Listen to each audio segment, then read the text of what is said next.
Hi everyone, welcome to Go Classes. Let's solve this question. This is GATE 2015 question. The binary operator, this binary operator is given and this is a symbol. So the binary operator is defined in the following truth table. So the definition is already given to us. So this is a binary operator and the definition is given. You can very easily see from this definition that this is a exclusive OR operator. You can notice because this is a truth table for exclusive OR. This is a truth table for XOR operator.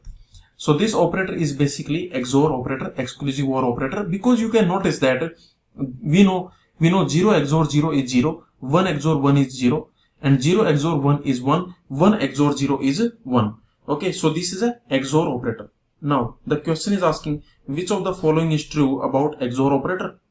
Now this XOR, this is a standard operator and we know that first of all this is commutative. XOR is commutative and also XOR is associative. So this is a standard operator because A XOR B, this is always equal to B XOR A. See why this XOR is commutative, why this XOR is associative? Because this basically I can say this is an odd function. What it means odd function? What it means? It means that this will give you 1. This will give you 1 when there are odd number of ones. So this is the point. This exclusive OR, this will return 1. This will return 1. When there are odd number of ones. When there are odd number of ones. Odd number of ones. For example, what it means? It means like this. For example, here because we have even number of ones, so it will give you 0. Now you can notice that here we have odd number of ones, so it will give you 1. Similarly, for example, here we have odd number of ones. You can notice here what we have, odd number of ones we have, so it will give you 1. You can check it. What is 1 XOR 1? 1 XOR 1 is 0 and 0 XOR 1, this is 1. So you can notice because there are odd number of ones, so the result is 1. Similarly, you can notice that here you can notice there are odd number of ones, so the result will be 1. You can verify very easily. You can verify 0 XOR 0 is 0 and 0 XOR 1, that is 1. So you can notice there are odd number of ones, so the final result is 1. So this is the point. I can say that this XOR operator will return 1 when there are odd number of ones. So if you got it, then very good. Let's take some more example to understand this. For example, consider this. What will be the output? You can notice there are even number of ones. Yes, because there is no 1. It means there is no 1. It means there is 0, 1. There is 0, 1. So there are even number of ones. So even number of ones means it will give you 0. Similarly, 0 XOR 0 XOR 1 XOR 1. Here you can notice that there are even number of ones, so it will give you 0.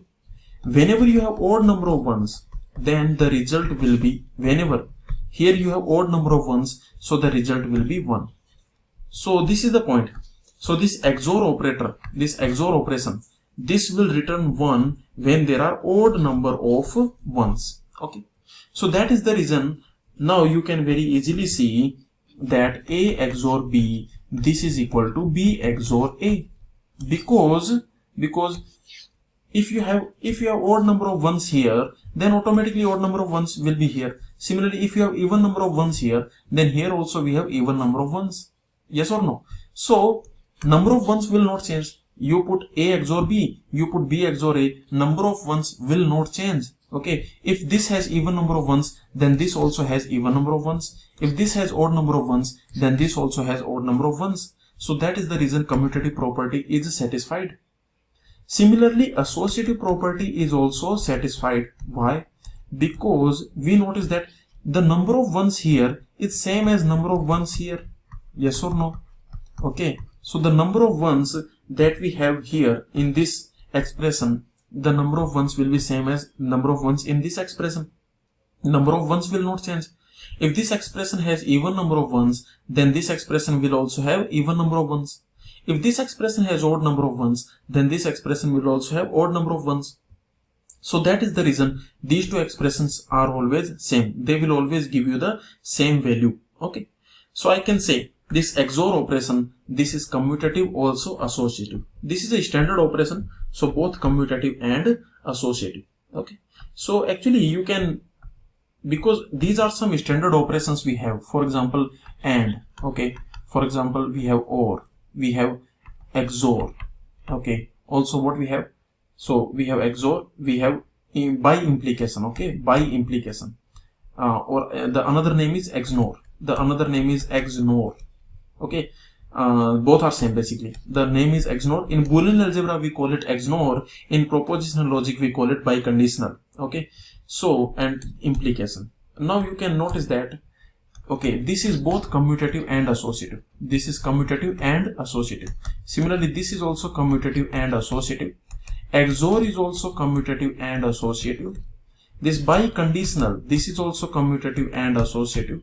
All these operations, AND, OR, XOR, XNOR, okay, all these operations are both commutative and associative. Okay, what about implication? This implication is neither commutative nor associative.